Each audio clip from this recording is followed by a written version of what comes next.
Go to the permission role, click on the permissions, not this one guys, sorry. Go all the way down in your permission role. Here you can see, go all the way down and you see grant this role to. Click on grant this role to, and you can see here there are two sections here. I'll talk about the second section in a few minutes guys, but let's concentrate on the first section here. Permission group. Which permission group? You want to add the permission group with the name USA IT admin group. You can see here, select the IT admin group. That is how you are going to associate the permission group to a permission role guys.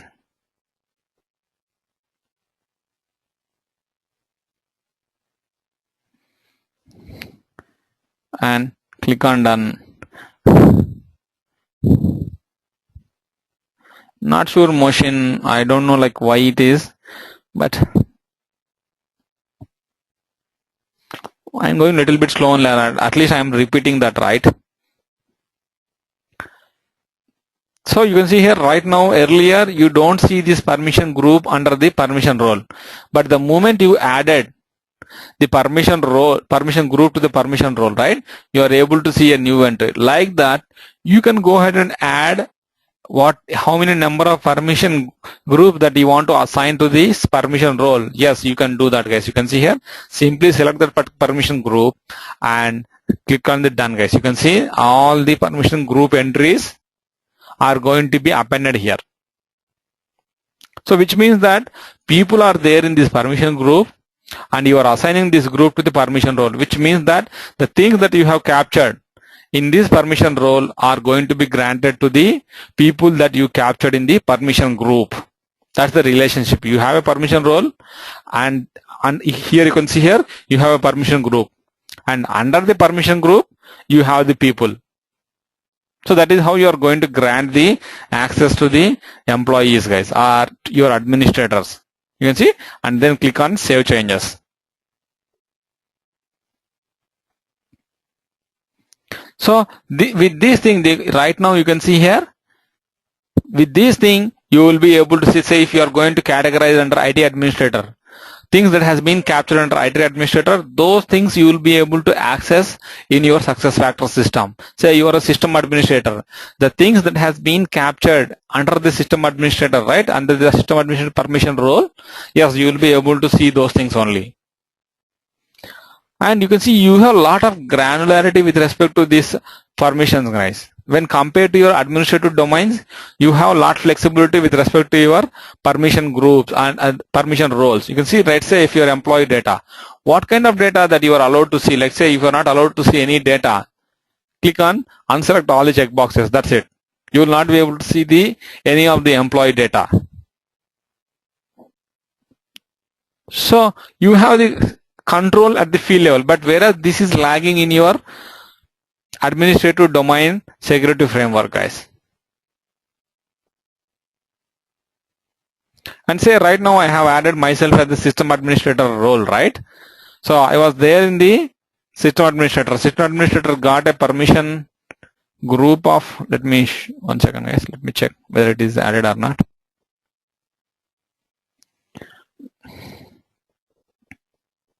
Yeah, you can see admin users, and the admin users, that is where my ID is added. So my ID was there or indirectly assigned to the system administrator permission role, right? So I should be able to, ideally I should be able to access everything in the system. So in order to replicate the changes state, just log off from the system and log in few minutes guys, so that the permissions whatever you have granted through the permission role to a permission group is going to be reflected on the user accounts guys. It will take few minutes, usually like 2 to 3 minutes. That is when you will be able to see the changes guys.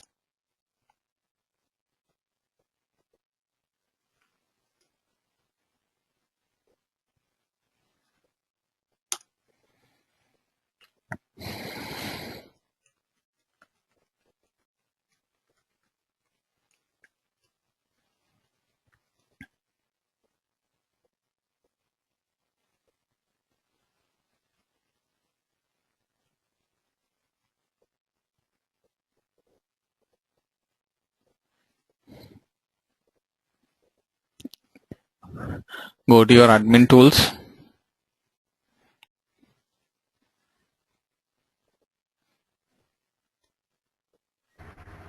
Raghu? Yep. Raghu, you just created a new group USA, but did you observe it was showing 29 active members? What was Pardon, Tasneem? you just created a new group like USA with the name of USA. But it was showing 29 active members in front of it, if you observe it. You know, we added that to the people, right? We added people to that group, right? Let me show you. Manage permission groups. See, this is what your question, right? USA IT admin group. So we added people based on the country. See, this is my criteria. So you're creating a group, which means that... No, go on the previous system. Go on the previous system. You see here active members 29. Yeah. That's why I'm asking where these 29 coming from. How does it is coming? Yeah, because we just created a new group and it's showing active members. No. Guys, you can remember, you can see here, I am adding people to this. So whatever the 29 you see here, right? The people. Yes. That is what you are seeing there on the screen. Let's say I am going to delete this. See, there are 0 people, right? Click on. I have to add some.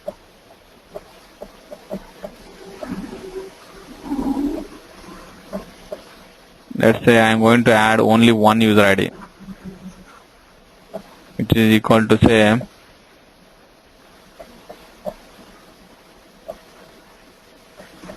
you see only one user ID, because that is your criteria. You added user based on their username, and right now you added only one user. Let me click on done,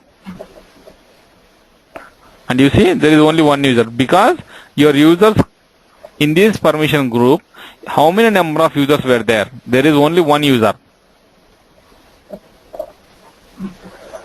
Okay. Is that your question, Tasneem? Yeah, yes.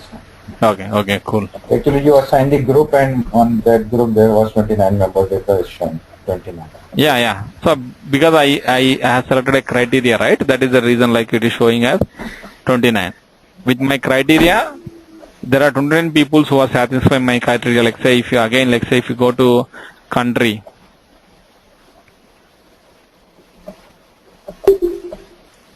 Go to country and select USA and click on update. You'll see the 29 employees are like, if at all there are any changes, those many employees you will be able to 29 employees are there. Click on done. That's it. You will see 29 here. You can see here. It will tell you like how many number of people has been added or available in this group. That's it. Okay, coming back to guys, we can see here my user ID has been added to the admin users permission group, and that permission group has been added to the system admin permission role. Yes. So that is the reason you can see, and system administrator role got lot of permissions, and you see that is the reason I see reset user account, reset user password, all these things. In fact, I'll see everything in the system, guys. You see everything is available right now for me. Your goal management is available to configure, performance is available to further configure, your compensation, everything is available to me to go ahead and do the configuration, because I am assigned to a permission group of admin users, and that permission group is assigned to a permission role of system administrator, and that got lot of permissions inside the permission role. So that is how you are going to configure your role based permission, guys. And any questions, guys, so far whatever we have discussed?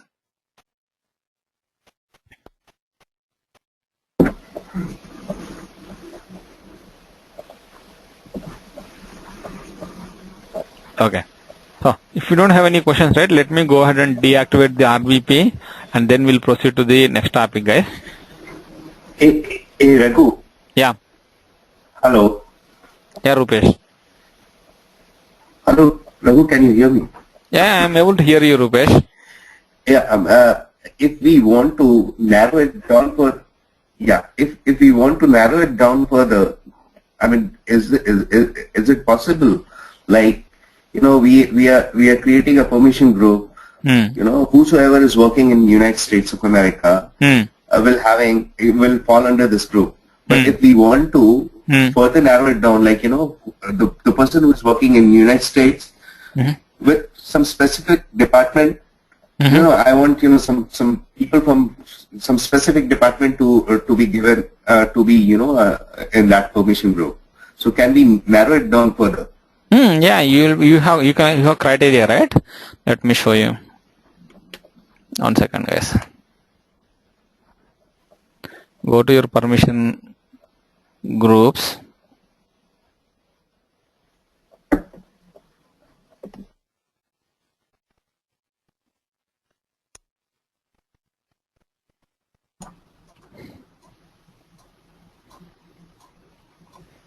Click on permission role and add another criteria.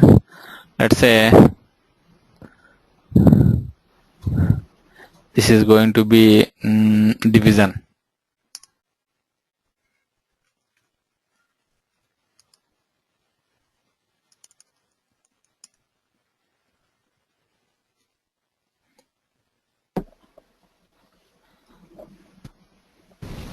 And another pool of people. So you can go ahead and add it. And if you want to exclude someone, right, you can go ahead and exclude the people from this. Say you are going to add 29 people here, right? Say if you want to exclude some people out of, like, say, country, you want to exclude people who belongs to division of administration. Go ahead and select this, and let me remove this, guys. And you can see you have USA, and under USA country there are 29 people, but people belongs to division administration, right? You want to exclude the people who belongs to USA and belongs to division, right? They should division administration. They should not go to this group. And you can see one has been removed because one of that 29 employees might be belonging to administration division. You can create your own filter conditions, guys. Right. Thank you. Thank you. Okay, Rupesh. So, Raghu, one quick question. Yeah, one Kavita. group can be assigned only one role, is it? No. But one role can be assigned to many groups. Can you repeat it? No, one role can be assigned to one group. Is that your question? Many groups. Many groups, yes. Yeah, right. Okay, got it. Okay. Raghu, this is Smita here. Regarding those custom field options that we can see in the drop down in that people pool category. So can we? Are you going to show in your next classes where we do this configuration? Yeah. I'll show you, Smita. Okay. And that's So the place that's not going to be that is going to be activated separately, right? In provision, it is not activated right now. No. We are going to that fields, whatever you are seeing there, right? Custom fields comes with your succession data model, Smita. And where you are going to configure the succession data model is nothing but it's an XML file. Oh, okay. Yeah, I'll show you like when we are going to discuss on the succession data model, right? I'll show you how to activate your custom fields, how to change their labels, and how you are going to assign permissions around the XML file. I'll talk about all those things, Smita. Probably at the end of your introduction to master, that is when we'll talk about those things. Okay, great. Yeah. Okay, cool. So let me go ahead and deactivate the role-based permission framework, guys. Then, yeah. Hi, Raghu, Shiva. Hi, Shiva. If you deactivate the role-based security, and how can we test tomorrow? Are you going to activate it again? No. Anyhow, like, see what happens. Like, say, when we start Employee Central, right? We are going to completely work on RBP. I'm going to repeat it again. How you are going to configure your RBP and all those things even when we start Employee Central module, guys.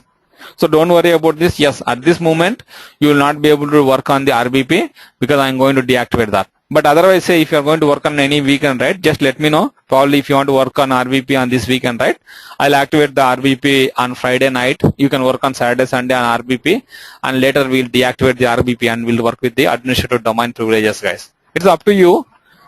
If Anyhow, like your EC is going to be completely on RBP only. Again, you will get a chance to work on RBP. That is the reason, like, I want to show you two flavors. Don't be in a rush to work on RBP. Understand, like, how your administrative domain tools are going to work. Anyhow, by default, you are going to work on RBP in Employee Central System. Okay, got it, Ravi. Yeah, okay, cool. So let me deactivate the role-based formation framework, guys.